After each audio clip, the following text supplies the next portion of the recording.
உட்காருனா உட்கார்ந்தாரா? உமர்லேயும் இப்படிதான் வந்து பாரசீகத்துக்கும் ரோமாவுக்கும் வந்து கையை கட்டிட்டு உட்காந்துட்டு இருந்தாங்களா? அப்போ ஸ்டேட்மெண்ட் இது மீடியாவில் பார்க்குறீங்களா? இது ஸ்பார்க்காக வேண்டாமா? இவன் எதுக்கு பரப்புறான்? இவன் ஃபண்டமெண்டலிஸ்ட் இஸ்லாமிக் டெரரிசம்ங்கிறான். எல்லாம் பேசிட்டு இருக்கிறான். ரசூலா எவ்வளோ கொச்சைப்படுத்துறான். அப்போ வெளிப்படையா உள்ளரங்கமா அந்த எல்லாமே இது பார்க்கணும். இப்போ இது சம்பந்தமா டீட்டெயிலா ஒரு பாடம் சொன்னல, அந்த அவ்வளோ ஆகிரோ ஜாஹிரு பாத்தினு, இது சம்பந்தமா ஒரு டீட்டெயிலா ஒரு பாடம் எதில் வருதுன்னு பார்த்தீங்கன்னா சூரத்துல் கஹஃப் தான். இது மறுமை நாளுடைய சூறா. இது அந்த கஹஃப்லேயே வந்து சில விஷயங்கள் போன பயானில் பார்த்தோம்ல, சும்மா லைட்டாக டச் பண்ணா இது கொஞ்சம் டீப்பாக விளக்கிடலாம். ஏன்னா அதை புரிஞ்சுக்கிட்டீங்க அப்படின்னா சொல்ற விஷயங்கள் நீங்களே தேட ஆரம்பிப்பீங்கிறதுக்காக சொல்றேன். இதுல கஹஃப்ல நிறைய மேட்டர் இருக்கு. குகைவாசிகள் சப்ஜெக்ட் 1, இந்த 2 காஃபிர்களுடைய பணக்காரன் ஏழையுடைய சப்ஜெக்ட் டாபிக் 1, துல்கர்னினுடைய சப்ஜெக்ட் 1, மூசா நபி அந்த கிலர் அலைஹிஸ்ஸலாமுடைய அந்த சப்ஜெக்ட் 1. இப்போ இந்த 5 டாபிக் வந்து அதுக்குள்ள இருக்கும், சுத்திட்டே இருக்கும். அந்த கஹஃப் சூறால இவ்வளவுதான் இருக்கும். மீதி வேற சில விஷயங்கள், அது இல்லாம சில ஆரம்ப 10 வசனம் கடைசி 10 வசனம் அல்லாஹ்வுடைய பயான் இருக்கும், நமக்கு அட்வைஸ் இருக்கும். அப்புறம் நடுவில் ஒரு 50லேருந்து 60 வரைக்கும் பார்த்தீங்கன்னா அதில் ஒரு பஞ்ச் இருக்கும்.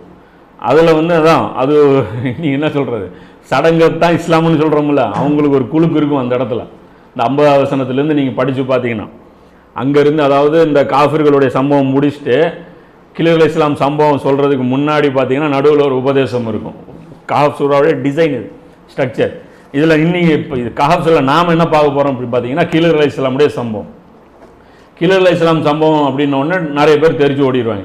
இல்லைன்னா எல்லா ஃப்ராடுகளும் கையில் எடுக்கிற மேட்ரு என்னது, கிலர் அலைஹிஸ்ஸலாமுடைய சம்பவம் தான். தெரியுமில்ல, இருக்கிற ஆட்கள் எல்லாருமே ஒருத்தன் வந்து தன்னுடைய மோசடியான வாதத்தை வந்து நிறுவனம் அப்படின்னா என்ன பண்ணுவான் தெரியுமா, கிலர் அலைஹிஸ்ஸலாமுடைய வரலாறு எடுத்து ப்ரெசென்ட் பண்ணுவான். இப்போ நம்ம கிலர் அலைஹிஸ்ஸலாமுன்னோமா, அப்போ நம்மளால இதனுடைய ஒரு பேட்டர்ன் எப்படி, நான் 2 வார்த்தை பேசினா போதும், மீதி நாங்கள் ஃபிட் பண்ணிக்குவோம். மேலே 2 லைன் கீழே 2 லைன் நடுவில் ஸ்டோரி நாங்கள் கிரியேட் பண்ணிக்குவோமா. அது முழுசாக கேட்டால் தான் புரியும். கிலர் அலைஹிஸ்ஸலாம் சப்ஜெக்ட் பொறுத்த வரைக்கும் நாம் எந்த விதத்தில் சொல்கிறோங்கிறது கொஞ்சம் கவனமாக கேளுங்க. முன்கூட்டியே ஜட்ஜ் பண்ணிடுறாங்க. அது ஏன்னா தெரியும் கிலர் அலைஹிஸ்ஸலாம் யார் யாரெல்லாம் பயன்படுத்திட்டு இருக்காங்கிறது, அதையும் தெரிஞ்சு தான் பேசுகிறோம். கிலர் அலைஹிஸ்ஸலாம் சப்ஜெக்ட் வந்து யாருமே எடுக்கல, இந்திய வரலாற்றில் முதல் முறையாகலாம் நாம் வந்து ப்ரெசென்ட் பண்ணல. கிலர் அலைஹிஸ்ஸலாம் சப்ஜெக்ட் 2 பயன்படுத்துகிறாங்க. 1 தர்காவுக்கு போகக்கூடிய ஆதரவாளர்கள் பயன்படுத்துவாங்க.